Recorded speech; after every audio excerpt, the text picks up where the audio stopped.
Well, Wahoo have finally released their new Speedplay Powermeter, all incorporated in the pedals. Now, this really brings out another top-end power meter on the market, which competes with the Aciomas and also the Garmin Vectors. So let's roll the intro and let's have a little bit of a talk about what this offers, and is it really a competitor, like a high-end competitor, to be able to take it to Garmin.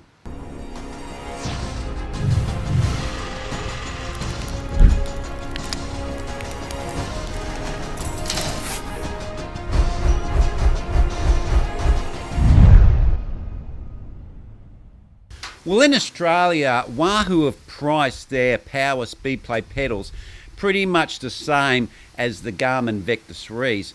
So really, there's probably $10 or $20 difference between the pricing. So they're obviously putting it at that premium level, that Garmin pricing, that Garmin premium product level.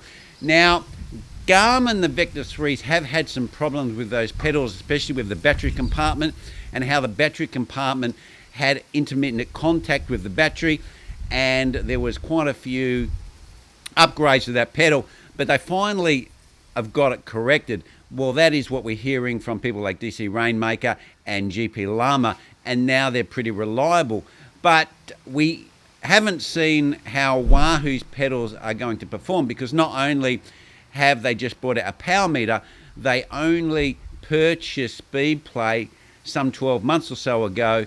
They have made some modifications to improve the product, and now we have a power meter, and we can only go by reviewers like GP Llama and DC Rainmaker, who have had the product actually for some time and been using it, to give us some review on the durability of the pedals. Because someone like me, who's a small-time YouTuber, I don't even like blip on Wahoo's radar, so I haven't got something to test or something to use. But I have been waiting for this product to come out, and I have got a project bike that I'm building up this year, and those Speedplays may find their way onto those bikes. I still got to have a look at the whole project and my budget on that one. So if you want to see that, it's a retro bike, interesting retro bike. So if you want to see that play out, remember to subscribe so you don't miss any of the videos.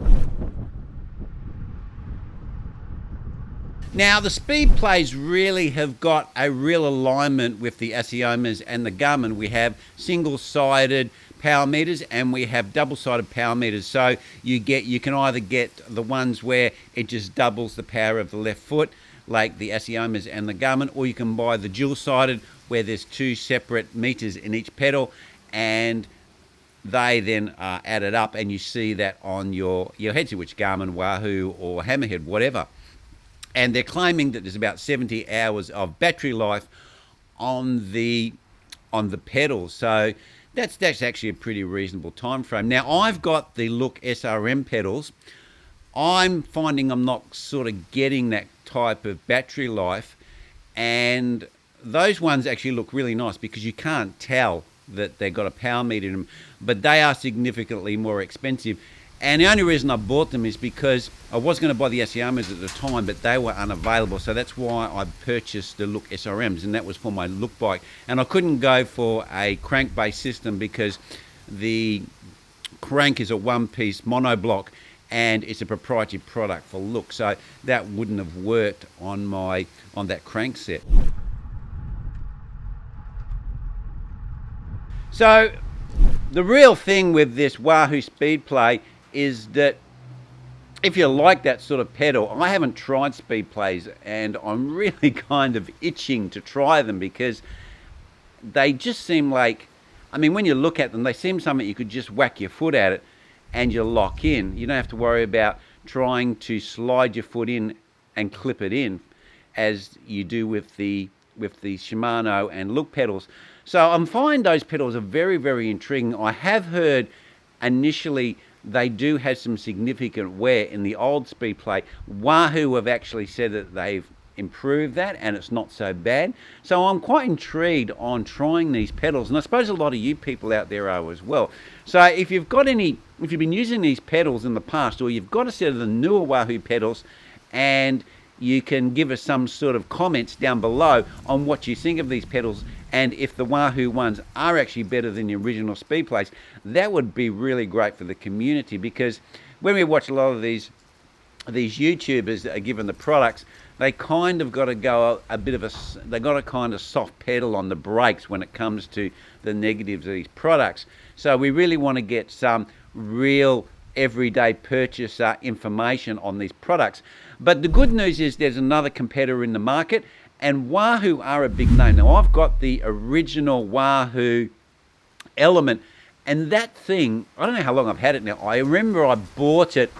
It was pretty new when I bought it. It was the only Wahoo one out, and they were updating the software like weekly because they were really trying to catch up to the Garmin products. And that has just been 100% bulletproof. The only thing that has happened to it, the little rubber cover has come off, but apart from that, it still works 100%, and it's done a hell of a lot of work. So the Wahoo products, I do believe, are a really excellent product. They've also made power meters associated with their indoor trainers. So it's not as if they're new to making a power meter as such. And when you look at the channels like GP Llama and DC Rainmaker, they're saying that pretty much all of the modern pedals that are on the market are pretty similar and work pretty well.